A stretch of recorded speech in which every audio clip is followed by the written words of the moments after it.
people like to compare Bolsonaro to, and Trump won. Is this a strength of his to kind of say these things? Well, I don't think so about the pedophile statement because Right.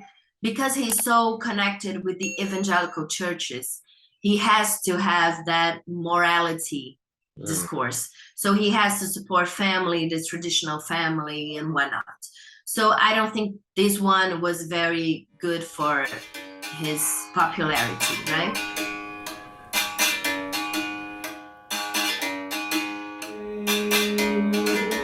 Which are these news outlets that are reliable, that are reputable? Oh God, forget that word. I can't say it. But that you can depend on for telling you the truth. Which are the ones that you would go to?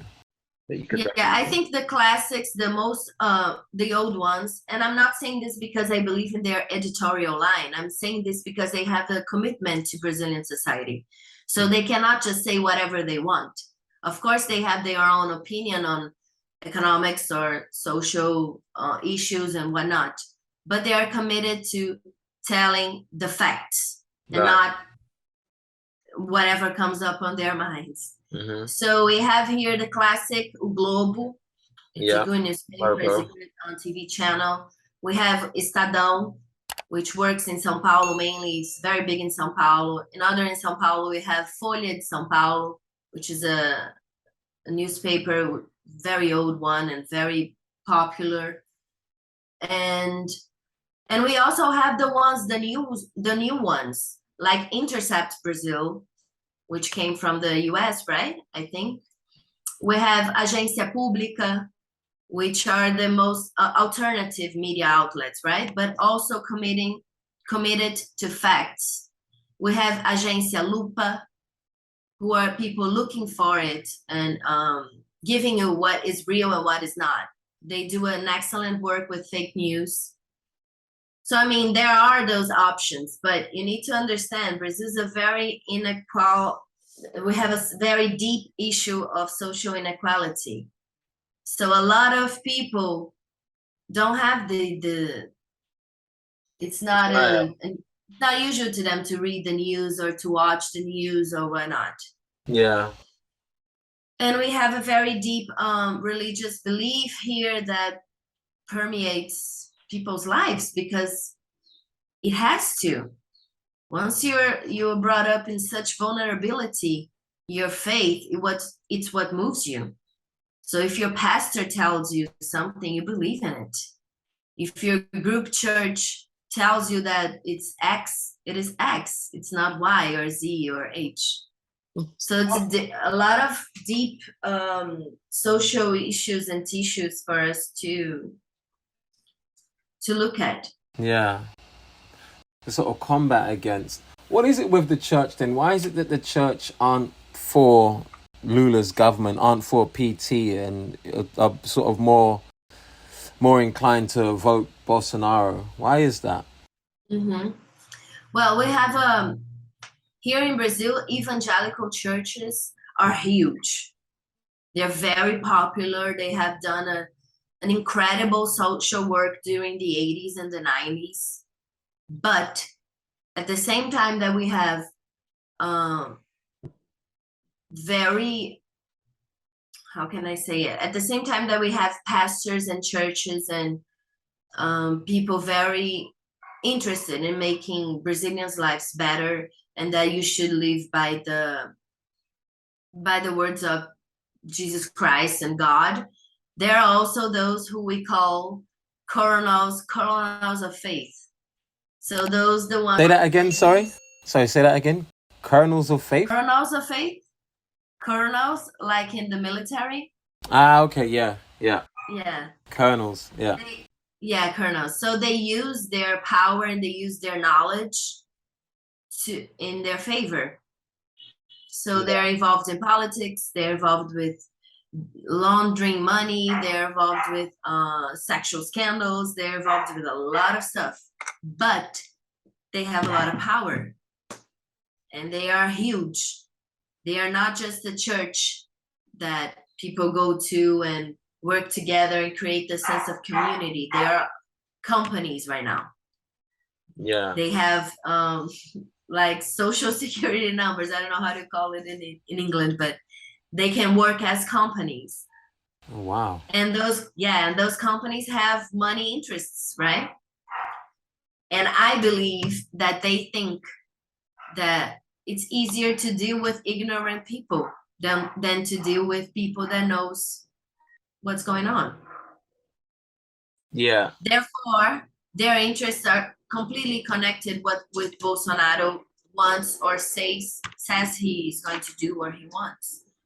And it's a fact because every place he goes, he has someone from the evangelical churches with him. And right now, he and his supporters are promoting what here in Brazil are called a persecution on Catholics. There have been a lot of episodes in the last 2 weeks of people inside churches being interrupted by their supporters, priests who have been arrested in the streets. We have our national saint. It's called Nossa Senhora da Aparecida. Yeah. And on the last October 12th, it's the day that we celebrate her existence and her history and whatnot. And she's very important in Brazil. And people go to the countryside of São Paulo to her church to pay her homage, and they peregrinate. That's how we call it in English. A pilgrimage. They do a pilgrimage. Yes. Yeah, like they travel there, right? Yeah. They travel down to her to see her. They bring gifts and whatnot.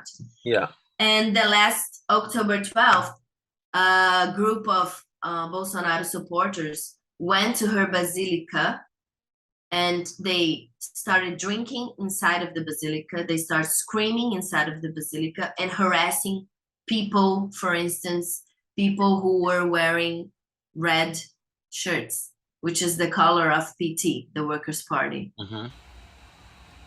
Jeez. They immaculated a sacred place. Can you imagine? It's like someone going to Mecca, which is the city, like the holy city for the Muslims, and starting drinking inside of Mecca and screaming and harassing everyone because they are voting for someone they not agree on. It's the same thing. You go to the wall of lamentation, the wall in Jerusalem, and starting drinking and screaming and telling people who get out because they need to vote for whoever they need to vote. It's insane. Why are people that extreme? Why are people so extreme that they go to those lengths? Fascism, for me, that's it. They are how do you say this? Their mindset, their focus. Yeah, it's not focus. There's just one way to go. They don't look around. There is no way. It's that, or that's why we call a lot of people here in Brazil call the supporters of Bolsonaro as believers. They're not supporters because it gets to a point, exactly how you say, it gets to a point of extremism that it has no connection with reality whatsoever. Yeah. It's not like involved in a political view. It's life or death, you know. Whether you vote for him or you're not supposed to be alive. It's coming to this. Yeah. I mean, I was gonna ask you. Very difficult time. Yeah, very difficult time. And I was gonna ask you actually, but you kind of touched on it anyway. But what is a Bolsominion? Bolsominion. Yeah, Bolsominion is how we call those supporters. People who are still in 2022 after a pandemic, which he did nothing. He didn't buy the vaccines. He was responsible for over 400,000 deaths. There are 33 million people in Brazil who are starving. And even after all of these facts, and there are a lot of them, more, they're still supporting him. They're still voting for him, and they still think that his government plan is the best. And that would be a Bolsominion. Was there ever a time for you, was there ever a time for you when you maybe believed in or was a bit convinced by Bolsonaro? You know, Stephen, I've lived in Rio all my life, and Bolsonaro has been a federal deputy for Rio, representing Rio, for 26 years. And during those 26 years, he only approved 2 projects Okay. as a federal deputy. So I always known Bolsonaro as the politician that he is, incompetent. And it has nothing to do with my political view. It has to do with the fact that the man is not interested in politics. He uses politics for his favor, to favor his friends, to favor his platform, which revolves around militarism, which for me is not an option. I'm not a believer of military people in politics or in power. Yeah. But besides that, I think that what's most harmful in his election is the fact that we used to live in a democracy. We used to have people who would vote for the left-wing candidates and people who would vote for the right-wing candidates. That's okay. That's how it's supposed to be. But right now, we enter the zone where there's only extremism, right? Did I say it right? You said it perfectly. Yeah. So if you're voting for someone in the right wing, you need to vote for Bolsonaro, which is the rightest to the right wing. And if you're voting for someone to the left wing, you need to go deep on that too, which our options right now are only Lula and Bolsonaro. And it has created an atmosphere of almost a soccer match, you know? Yeah. Like, I cheer for this one and I cheer for that one. If you don't cheer for none of them, then you're useless. Get away from me, and then screaming and punching and whatnot. And that for me is very, very, very concerning, because I don't believe that we should live like that. I believe that we should have right-wing candidates and all of the spectrum, and left-wing candidates and all of them, that spectrum. What's very confusing is that we are about to have a candidate for the second round that flirts with fascism. He's not only right-wing man, he flirts with fascism. He has done and say and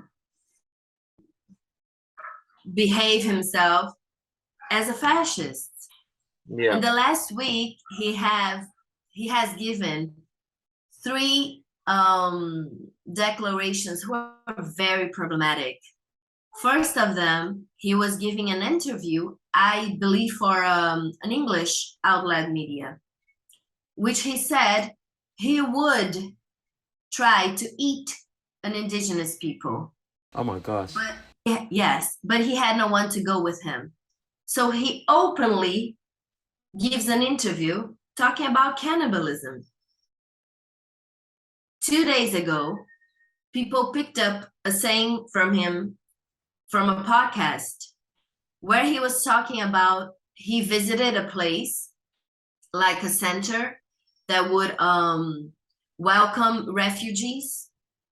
And there were some teenage girls from Venezuela. And he felt something was going on with a 14-year-old girl. So he publicly made a pedophile statement. So what for me is very important in this election, it's very important for people who trying to understand who Bolsonaro is that he's not a political option. He's despicable. He's the lowest of the human beings. He shouldn't be an option. Do you understand? No matter how you think about politically or economically or socially, this person is not an option to be your representative. And Helena, I remember when I spoke to Marcelo, who openly supports Bolsonaro, and he was explaining, how big the election was.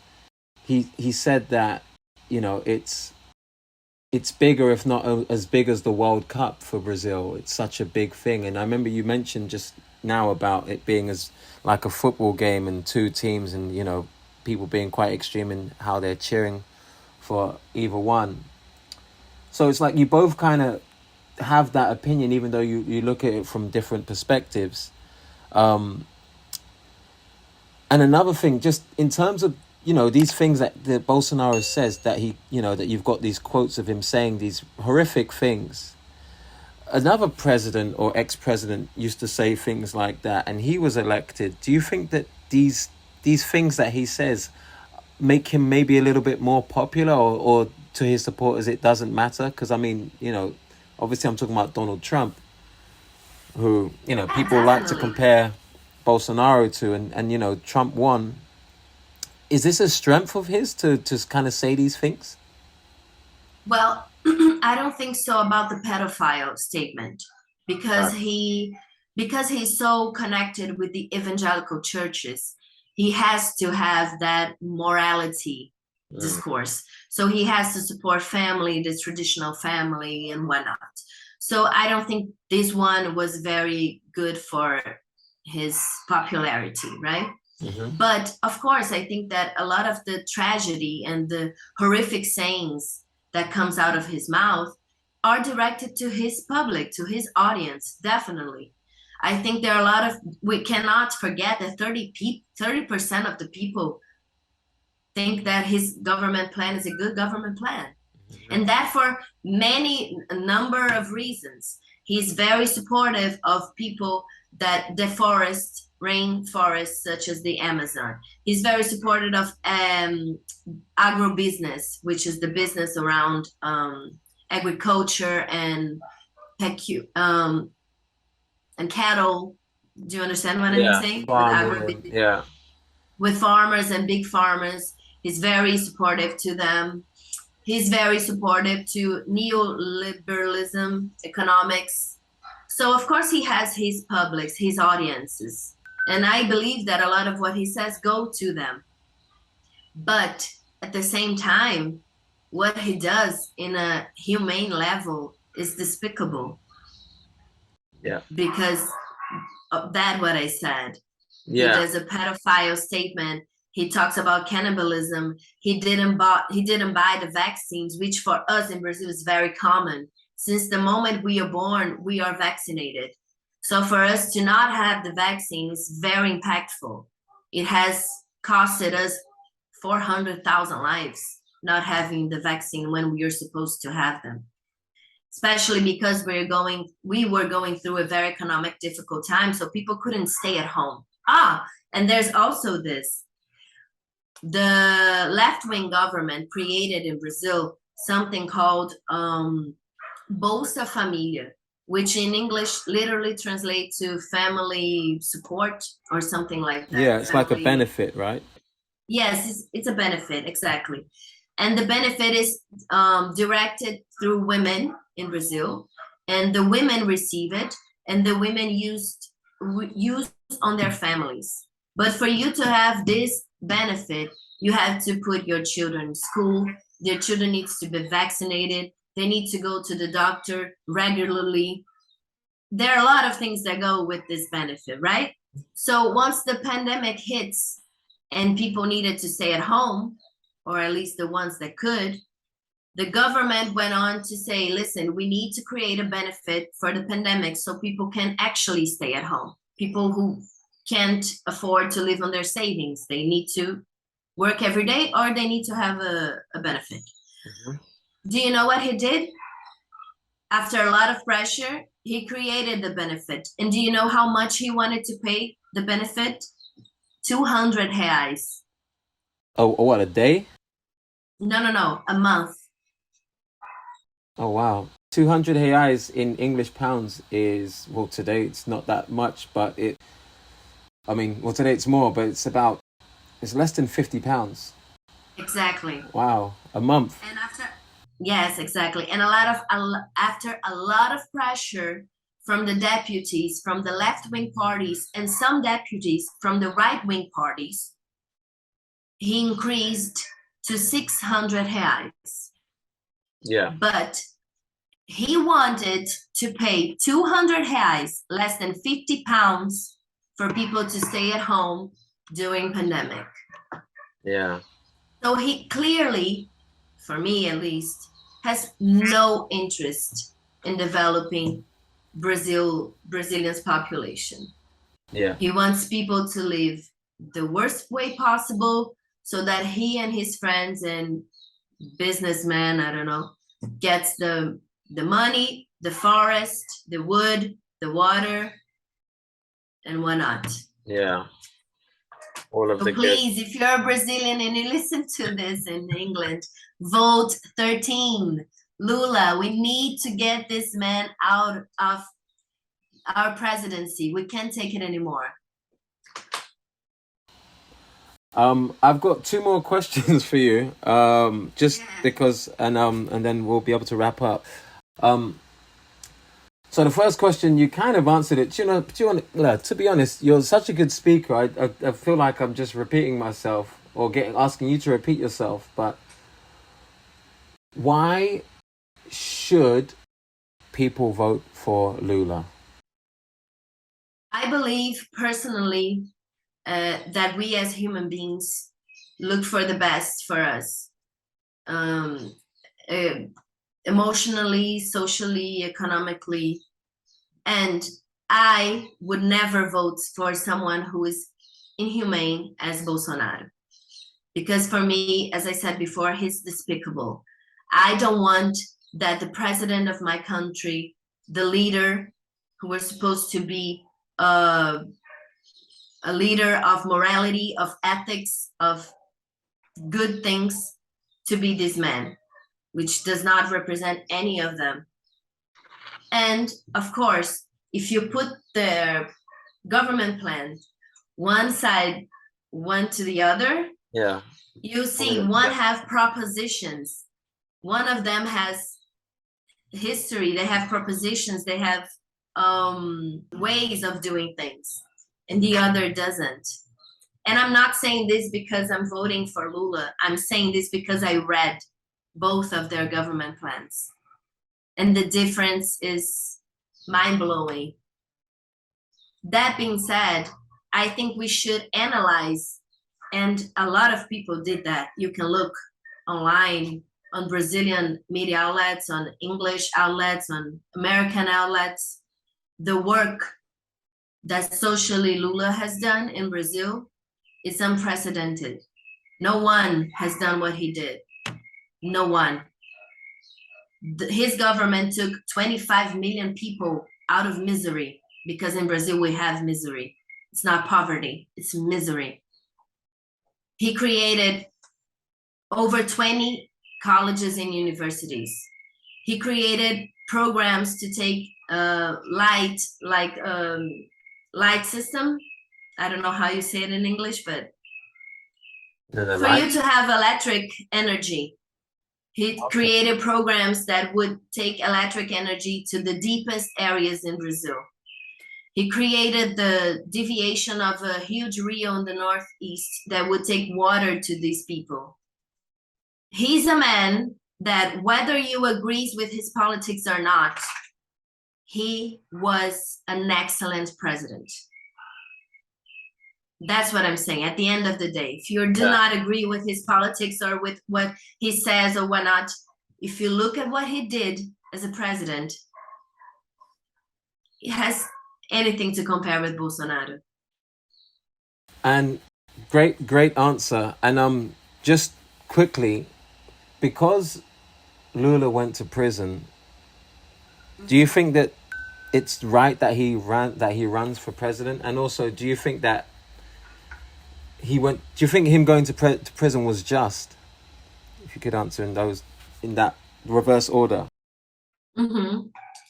Well, I think that Lula went to prison because of the Operation Car Wash, right? Mm-hmm. But there's something.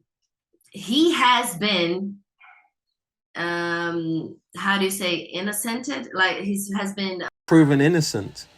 Yes, he has been proven innocent from our Supreme Court in 26 of the current processes people were imputing on him. Oh wow, I didn't know that. You were saying these are facts. If you Google it, you can see it. So what was that? So he was proven innocent by the Supreme Court in what year was that? 2020.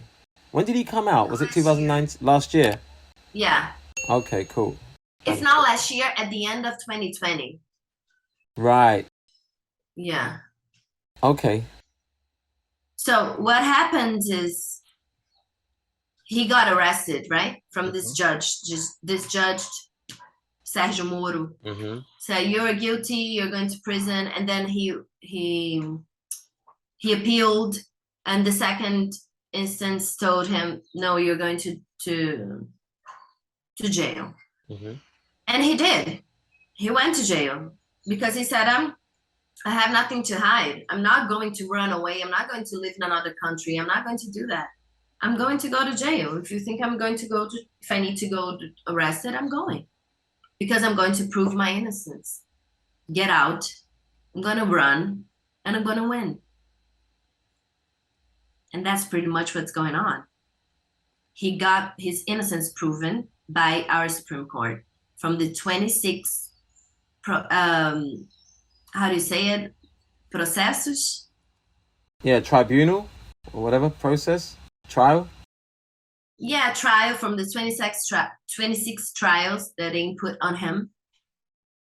Oh, and now charges. He's a free man. 26 charges. Yes. Yeah, sorry, 26 charges. Yeah. Yeah, the 26 charges they put on him, he has already been proven innocent. On 26 of them. Oh wow. And that's common information. If you Google it, you'll find it. Yeah. But people remain, of course, because it's very stigmatization, right? It's a stigma to be. Yeah, to be convicted in the first place. Yeah. Yeah, and that works for everyone, right? You can, maybe you went to jail in 1981 for I don't know what. Yeah. But today's 2022 and people still are saying that you are ex-con and whatnot. Well. Yeah. Listen, Helena, I could speak to you forever because it's so interesting what you're saying. I have to say a massive thank you, Communidade. Thanks so much for the invite. Massive appreciation to all of your information, your time, and the way that you spoke so clearly as well. Such great English. So, we really do appreciate you. I'm just going to do a quick intro because I didn't do one before. And then we'll say goodbyes. So I'll just do my quick intro. So thank you so much, Stephen, for the invitation and for our chat. It's been amazing.